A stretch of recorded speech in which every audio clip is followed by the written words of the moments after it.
બનાસકાંઠાની વાત કરીએ તો બનાસકાંઠાના દાંતીવાડામાં વરસાદ ખેંચાવાના કારણે પાક મુરઝાયા હોવાની વિગતો અત્યારે સામે આવી છે.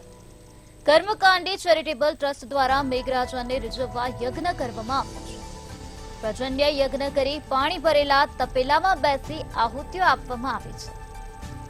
સીપુ નદીના તટે આવેલ ગંગેશ્વર મહાદેવના મંદિરે યજ્ઞ કરાયો છે. દાંતીવાડામાં નહિવત વરસાદને લઈને ખેડૂતોની હાલત દયનીય બનેલી જોવા મળી રહી છે. બનાસકાંઠામાં વરસાદ ખેંચાયો છે, જેના કારણે પાક અત્યારે મુરઝાઈ ગયા છે. ત્યારે ઇન્દ્રદેવને રીઝવવાના પ્રયત્ન હાથ ધરવામાં આવ્યા છે. મેઘરાજાને રીઝવવા માટે યજ્ઞ કરવામાં આવ્યા છે.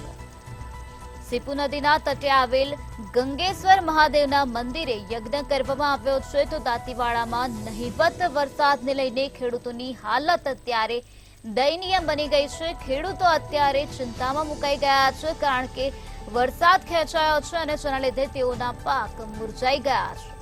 તો કર્મકાંડી ચેરિટેબલ ટ્રસ્ટ દ્વારા મેઘરાજાને રીઝવવા માટે પ્રયત્ન કરવામાં આવ્યા છે. યજ્ઞનું આયોજન કરવામાં આવ્યું છે. પ્રજન્ય યજ્ઞ કરી પાણી ભરેલા તપેલામાં બેસીને આહુતિઓ આપવામાં આવી રહી છે. અત્યારે ત્યાં ખેડૂતોમાં ચિંતાનો માહોલ જોવા મળી રહ્યો છે, કારણ કે નહિવત વરસાદ જોવા મળ્યો